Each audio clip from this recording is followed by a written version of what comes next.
భువనగిరి నియోజకవర్గాన్ని ముందు 5 సంవత్సరాలలో ఏ విధంగా అభివృద్ధి చేసుకోవాలనే అంశంపై నియోజకవర్గ వ్యాప్తంగా ఈ నెల 29న భువనగిరి మున్సిపాలిటీ మాసుకుంట సమీపాన ఎస్ఎల్ఎన్ఎస్ కన్వెన్షన్ హాలులో భువనగిరి విజన్ 2024 కార్యక్రమం నిర్వహించబడుతుందని ఆదివారం 2 గంటలకు బీజేపీ జిల్లా అధ్యక్షులు పివి శ్యాంసుందర్రావు భువనగిరి ఆర్ఎండ్బి గెస్ట్ హౌస్లో నిర్వహించిన మీడియా సమావేశంలో తెలిపారు. ఈ కార్యక్రమంలో నియోజకవర్గ వ్యాప్తంగా ప్రతి ఒక్కరూ పాల్గొని భువనగిరి నియోజకవర్గంలో ఉన్న వివిధ సమస్యలను ఈ కార్యక్రమం దృష్టికి తీసుకువచ్చి భువనగిరి అభివృద్ధికి తోడ్పాటుగా ముందుండాలన్నారు.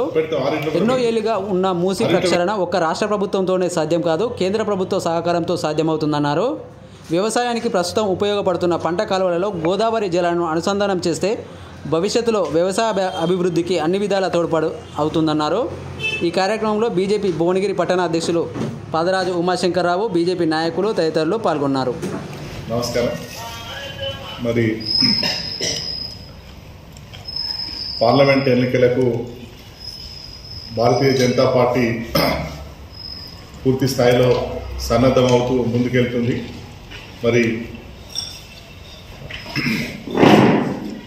మరి తెలంగాణలో 17లో 16 గెలిచే విధంగా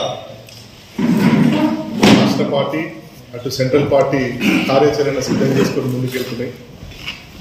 మరి వివిధ దశల్లో ప్రజల్ని కలిసే విధంగా ప్రజలతో మమేకమైతూ ప్రజా సమస్యలను తెలుసుకొని ప్రజల చింతకు మోడీ గారు ఏవైతే పథకాలను ప్రవేశపెట్టిరో, సంక్షేమ పథకాలు మరి అభివృద్ధి పథకాలు, వాటిని ఇంటింటికి చేర్చే విధంగా భారతీయ జనతా పార్టీ కార్యకర్తలు మరి సమాయత్తం అవుతున్నారు. దీనిలో భాగంగా వివిధ కార్యక్రమాల కార్యాచరణ రూపొందించడం జరిగింది. మరి దానికి సంబంధించినటువంటి ఈ జిల్లాలో మేము చేపడుతున్నటువంటి ఒక కార్యక్రమం గురించి మీ ద్వారా ప్రజలకు తెలియదలుచుకున్నా.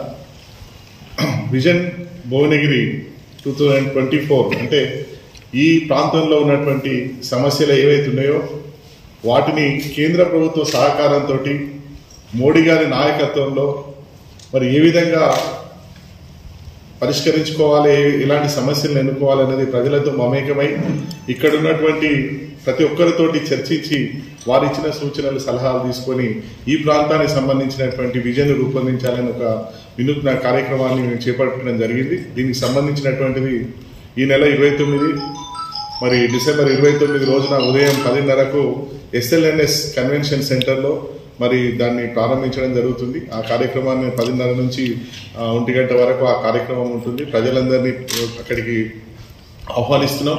వివిధ రంగాల ప్రముఖులని, సేవా రంగం నుంచి కానీ, అటు ఎడ్యుకేషన్ రంగం నుంచి కానీ, రైతుల నుంచి కానీ, మహిళా సంఘాల నుంచి కానీ, ఆ విధంగానే కుల వృత్తులకు సంబంధించినట్టు చేతి వృత్తులకు సంబంధించినటువంటి కానీ, ప్రొఫెషనల్స్ని కానీ, అడ్వకేట్స్ని కానీ, టీచర్స్ అలా ప్రతి ఒక్కరిని పిలిచి వారి దృష్టిలో ఉన్నటువంటి సమస్యలను కేంద్ర ప్రభుత్వం ఏ విధంగా వాటిపై దృష్టి పెట్టాలి, వచ్చే 5 ఏళ్ల కాలం పాటు ఏ విధంగా కలిసి పనిచేయాలన్న ఒక మేనిఫెస్టో లాంటి విజన్ డాక్యుమెంట్ని మరి తీసుకురావడం జరుగుతుంది. ఆ చర్య ద్వారా మరి దాన్ని ప్రతి సెగ్మెంట్లోనూ విస్తరించే విధంగా దీన్ని ఒక పైలట్ ప్రాజెక్ట్గా తీసుకొని చేయడం జరుగుతుంది. దీని ద్వారా మేము రాష్ట్ర పార్టీ ద్వారా కూడా దీన్ని మరి ప్రతి సెగ్మెంట్లో జరిగే విధంగా దీన్ని రూపొందించడం జరుగుతుంది. మరి మీ ద్వారా నేను వివిధ రంగాల ప్రముఖులకు చెప్తా ఉన్నా.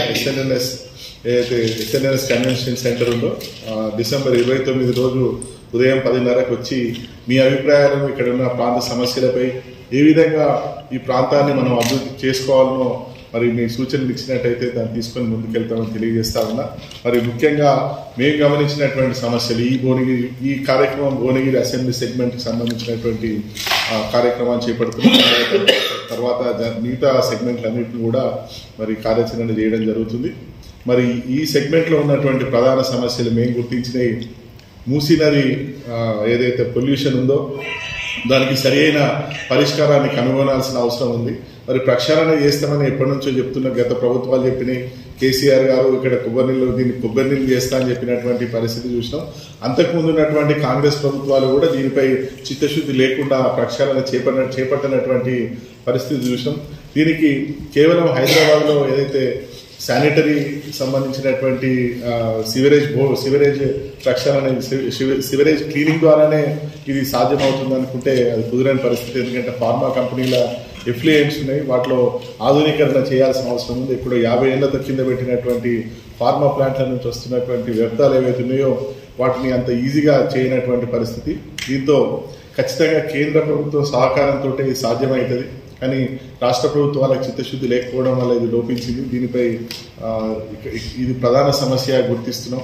దీనికి సరైన పరిష్కారం అంటే గోదావరి నీళ్లను ఇక్కడ ఉన్నటువంటి కాలువలకు అనుసంధానం చేసి మరి మూసీ నుంచి ఏదైతే మురికి వస్తుందో దాన్ని ఏదైతే సిటీలో హైదరాబాద్ సిటీలో నగరంలో ప్రక్షాళన చేస్తారో యథావిధిగా దాన్ని కొనసాగిస్తూ ఇక్కడ ఉన్నటువంటి రైతాంగానికి ఏదైతే కాలువల ద్వారా పంట కాలువల ద్వారా నీళ్లు ఇస్తున్నారో వాటిని గోదావరికి లింక్ చేయడం ద్వారానే ఈ ప్రాంతంలో కాలుష్యాన్ని నివారించగలుగుతాం, కొంతవరకు అరికట్టగలుగుతాం. మరి అంటే 2 స్టెప్ అప్రోచ్ తీసుకోవాలని, అంటే ఉదాహరణకు మూసీ నదికి సంబంధించినటువంటి అలా ఇక్కడ ఉన్నటువంటి రోడ్లు, మరి ఇక్కడ ఉన్నటువంటి ఇతరత్ర నిరుద్యోగ సమస్యలు దీనికి సంబంధించినటువంటి పూర్తి స్థాయిలో మరి చర్చించుకొని దానికి ఒక విజన్ డాక్యుమెంట్ రూపొందించుకోవాల్సిన అవసరం ఉంది.